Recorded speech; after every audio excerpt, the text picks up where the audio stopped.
we can outsmart ourselves, or at least our programming. We can outsmart our programming and can program us ourselves. That's what habit hacking is all about. It's like changing that programming, changing that software. Hello, wonderful people, and welcome to yet another episode of the Meaningful Conversations podcast. Today, we have a very interesting topic that I absolutely love, and that is habit hacking. So, it's estimated that 45% of what we do daily is habitual, which is kind of crazy because, first of all, we don't think about it, it's automatic. And secondly, it just means that we're kind of not in conscious control of what we do every single day. And that is why I love habit hacking, because it helps you have a better overview of what are those automatic actions that you take every single day and take action on hacking them essentially and changing them. Today, I will give you the framework that you can use in order to hack your habits, change them up, switch your bad habits to positive ones or to neutralize them or to create good habits, straight away if you want to implement new habits. First off, I just want to reiterate the importance of having good habits. If you didn't get it from the 45% statistic that I quoted earlier, think of habits as, the software that's running on our minds, right? It's automatic programs that are running when we are not thinking about it. And, there's so many different theories on system one, system two, on how our mind thinks, etc. But basically, we do a lot of things on autopilot. That's our, software running on the background. And if we have mediocre software that doesn't serve us, that doesn't serve our machines, that doesn't, that don't have the correct output as a result of those programs, I mean, of course, we're not going to succeed. So, in order to succeed, we have to have the right programs. In order to have the right output, we need to have the right software. So, in order to have a successful, healthy life, we need to have good habits. Making sure that you have good habits is so important because those are the things that we default to on, autopilot when we don't think about it. That's our default. And we got to make sure that that default is good enough and strong enough. That is where habit hacking comes in. First of all, let's talk about the anatomy of a habit. Every single habit has a trigger. I call it a trigger. A lot of people call it a cue, stimulus, whatever, a trigger. Trigger is something that happens in order to trigger that habit, trigger that behavior. Then there's also the behavior, right? The actual action that you take when performing that habit. And finally, there's the reward piece, which is some type of a result, right? Why you, I guess, initially started that habit. And, without the reward, there's no habit essentially. Without a trigger, there's no habit. Without the behavior. So, those are the three things that a habit is comprised of. So, now that we understand the anatomy of a habit, it will be much easier to break it down and create a strategy on changing them. So, let's get straight to the point to step number one in habit hacking, which is awareness, becoming aware of the habits that you have. And let's start by listing some of the bad habits that you may have. For example, you may eat junk food every Friday, or my personal bad habit is getting carried away whenever I have a notification on my phone and I look at it. I just get carried away. And then at some point, I wake up and I'm like, what? 20 minutes have gone by. And where am I? Why did I open my phone in the first place? That kind of stuff. All of us have bad habits. And so writing them down and listing the ones that, first float to the surface is going to be very helpful. And then once you list them, you don't have to list all of them. Let's start with, because we're going to be tackling them one by one. So just list a few to be more aware of some of the habits that you have, some of the automatic behaviors that you are performing regularly. So once you've written a couple or just one, we don't care, just write something.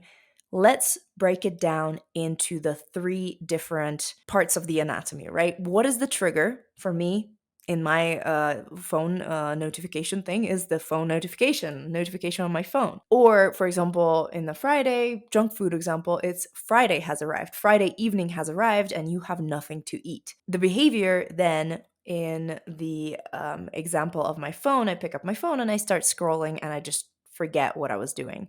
In the Friday junk food example, it is there's nothing to eat, so you order something out, or you go out and you order whatever, or you buy whatever food. And finally, there's the reward. So, reward with the case of the phone is most likely a release of dopamine because social media is all about tricking you into releasing dopamine in your brain, and that's why it's addictive, all that stuff. But you get the point. With junk food, well, you are fed, and also you get so much sugar in your blood that you are very happy, and it's kind of, a pleasant feeling at the time. So, as you can see, you can break it down every single habit, and sometimes some habits will be more obvious than others. For example, sometimes we snack when we're bored and we think that we're hungry, but actually we're bored or we're thirsty. That's another thing. And so understanding what is the actual trigger for that might take some digging. So you don't have to do it immediately. Just think about it. Observe your behavior, observe that habit, and get to the root of what trigger is triggering that behavior. Because once you identify it, we can work with that. Trigger, behavior, reward. Outline them. So, in the example of snacking when you're bored, you have taken an action and you're not bored anymore, right? You've moved around, you've done something that stimulates your brain in a different way and you're not bored anymore, right? That's the reward. Step number 2 would be to think through the strategy of changing that habit. How are you going to change it or neutralize it or remove it altogether? Right now, we're talking about taking your bad habits and making them into something better. We will talk about starting new habits in a little bit, but bear with me as we go through the bad habits. All of us have them, so might as well tackle them too. But basically, you have a couple of different options here. Now that you understand the trigger, the behavior, and their reward, you can either eliminate the trigger altogether. For example, just turn off notifications on your mobile phone. And then, without the trigger, you are less likely to take the action. Option number 2 is to replace the behavior with something else, something positive, something that isn't a bad habit. So think about the trigger and the reward. What could get you, what behavior that's not bad could get you that same reward? So, in the example of being bored and snacking, what is the trigger? Being bored. What is the reward? Not being bored anymore. What can you sandwich in between those two things? What behavior can you replace the snacking with so that you reach the same type of reward, not being bored anymore? You can go and get a glass of water. You can go for a little walk. You can stand up and do a couple of jumping jacks, right? Or you can do something else that will be a positive behavior and it will lead to the same reward and leave you more energized and less bored. Essentially, provide your brain with some stimulus. In the example of Friday and eating junk food, how can you have the same reward being fed and I guess enjoying your meal once Friday arrives? You can plan ahead. You can, once you identify it, that's why awareness is so important. Once you've identified it, you can prepare for it. And next time Friday arrives, let's say you just create a subscription, start a subscription service to one of those meal prep things, or you just prep a meal for Friday, or you have leftovers from a different day. Or for example, my husband and I, we freeze a lot of our meals. So for example, we make a big pot of something and then we freeze the leftovers and then we can eat them later on. So you can do something like that. You can plan ahead and you can set yourself up for success so that that behavior can be replaced. Live smarter. Think through some of the actions that your body will and your mind will resort to and plan for that because, we're smart beings and we can outsmart ourselves, or at least our programming. We can outsmart our programming and we can program us ourselves. That's what habit hacking is all about. It's like changing that programming, changing that software. So that was option number 2, replacing the behavior. And option number 3 is stacking a new habit, which is much more relevant to when you are trying to build a new habit, and we'll touch upon that shortly. However, it can also help neutralize that behavior. And it will work, choose the scenario that will work in your case, of course, because this will not work for every single scenario or every single habit that you're trying to eliminate, neutralize, etc.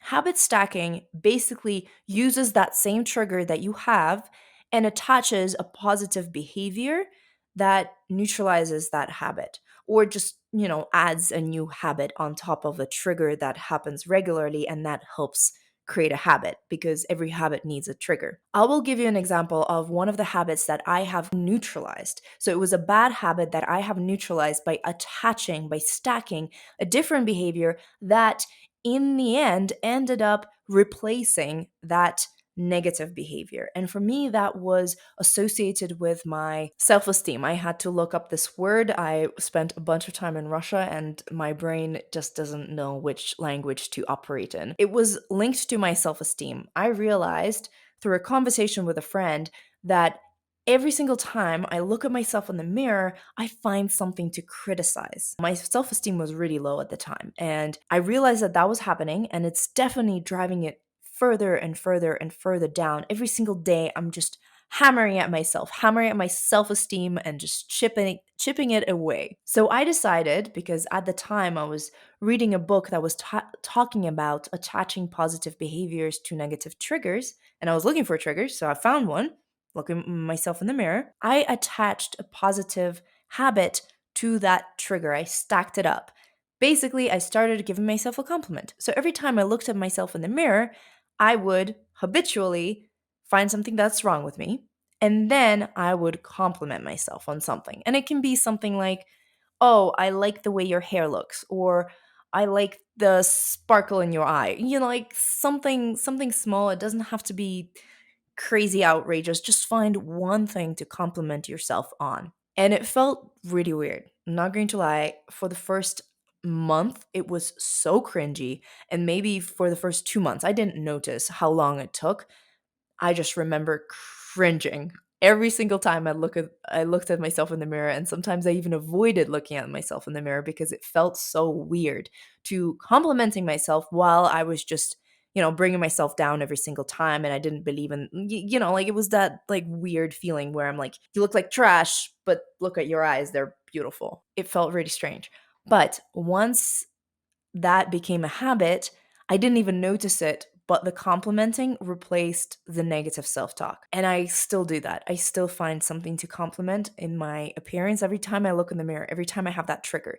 And it has been the most incredible thing for my self esteem. So it works. This system works. You just have to stick to it. You just have to go through the uncomfortable times, because there will be uncomfortable times. On to creating new habits. When you're creating new habits, you have to, first of all, identify what habit you want to create. But then you also need to think through the anatomy of that habit. Find an existing trigger. So you can't just make up a trigger. You have to find an existing trigger in your daily routine that you can attach this habit to. You have to think through the behavior. What are you going to do? And, well, the reward, I guess it's not as relevant here, right? Because we're not replacing a habit, we're creating one. The reward is probably going to be more long lasting if it's a healthy habit, because yeah, working out, I've been there, done that. It's not immediately satisfying, but eventually it is satisfying. So think through what habit you're trying to create and what trigger you can attach it to. Make a strategy, create a strategy on what behavior you're going to be implementing after what trigger. So this basically is habit stacking. You're stacking a habit to something that you do already. The trigger has to happen as regularly as your behavior. So, for example, you want to do it daily, you do it first thing in the morning after you brush your teeth, or you do it first thing in the morning once you, I don't know, have your morning coffee, or wake up and get out of bed. Essentially, you have to have a trigger that you can stack this behavior onto. A lot of people call it rituals, like routines, like my morning routine or something like that. And people habit stack onto a trigger, which could be waking up in the morning, which could be going to sleep and writing gratitude statements. You have to have a trigger that already happens. It could be, again, like opening your laptop at work every single morning on work days, and that limits your habit to the work days. Whenever you start your work, you do this, or whenever you have your lunch break at work, you do this. Essentially, you get it. I'm not going to continue listing all of the different triggers, all of those different examples. You understand what I'm talking about. But you want to make sure that you have thought through this and you have thought through your behavior. In both cases, whether you're trying to change a bad habit or you're trying to um, implement a new habit, we're moving on to the implementation step, which is step number 3, implement the strategy. And that's pretty straightforward, but I have some tips for you on how to make sure that a habit sticks. And I have a worksheet for you, a habit formation worksheet for you, which you can download using the link in the description of this podcast or of this YouTube video. So go ahead and download it using the link provided.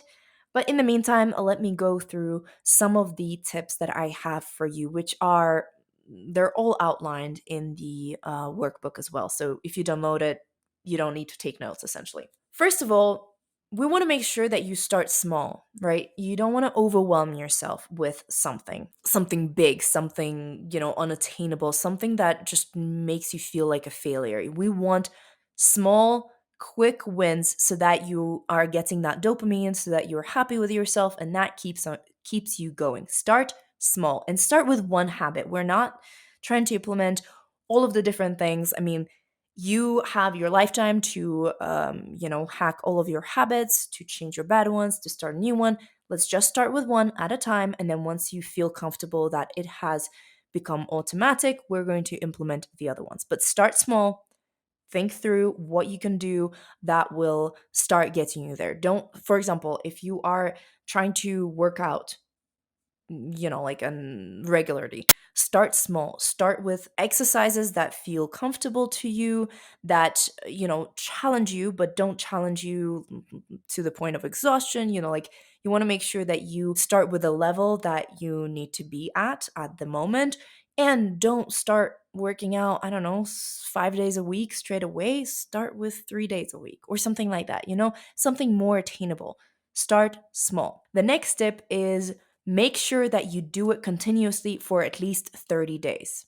Experts vary on how long it takes to actually make a habit automatic, right? To like write that program into our system. Some say that it takes 21 days, some say that it takes 30 days. Let's be conservative here and stick to 30 days and make sure that it becomes automatic. If you have a good trigger and if you've been consistent, it should become automatic by day 30. So make sure you stick to it for 30 days at least. And I highly recommend tracking your progress. You can either use a calendar to track, tick off days when you did that, or you can use like a fancy habit tracker or just create something, write something out on a spreadsheet, basically track it. Make sure that you are putting those ticks and filling out those little squares on your tracker because it feels very satisfying and it honestly helps you stay consistent as well because you don't want to miss anything. That is where we actually want the perfectionist in us to play along and be like, okay, well, you can't miss this square. Like, we have to put a tick in this little square, in this little box. So let's do this. That is where the perfectionist inside of us is actually helpful. One of those rare occasions. Another tip for you is reduce the barriers to action. And that may mean different things depending on what habit you are trying to implement. For example, if you're learning to play an instrument, reduce the barrier to picking up that instrument and reduce the barrier to finding what notes to use or what program to use to study, right? Put it out in your room and make it easily accessible so that you can start playing right now. If your goal is to eat less junk food and start snacking on healthy things, don't buy junk food and buy healthy things. Like trick the system. So basically, for habits that you want to start, reduce the barriers to action. Make it easy for you to make that action. And for example, if you're trying to learn a skill, think through what you're going to learn. Or if you're trying to exercise, come up with some type of workout plan so that when you arrive there, you don't have to really think about it. You can just start, right? So do that and you can continuously continue doing it, but it doesn't have to happen during you carrying out that behavior. I just confused myself. I hope you understood what I meant. And for the things that you want to stop doing, increase those barriers to action. So, for example, if you want to stop watching Netflix as much, log out of Netflix. If you want to stop using social media, delete your apps on your phone, or, like, log out of social media, so that every single time it becomes just a little bit more painful. Well, not increasingly, but it's just more painful to open it, and therefore you're not going to do it. I have actually implemented one of those limits to Instagram and TikTok. So I only allow myself to view it for 15 minutes. And yes, I can ignore that. And sometimes I do, very often, because I unfortunately have to post for work on those platforms, and sometimes, I just run out of time. However, just pressing that button, ignore for another 15 minutes or ignore for the rest of the day, it has reduced my time on social media. It has, because it's an additional thing that I need to do, which is kind of crazy, but it works. The next thing I want to talk about is accountability partner, and that can be someone who also wants to implement the same habit. You can find so many people online, through communities, or you might already know a person who wants to also start eating healthy or something like that, right? Or you can just find a friend or a loved one who cares about you and who will check in on you and who will not let you just sabotage yourself, who will try to keep you accountable and who you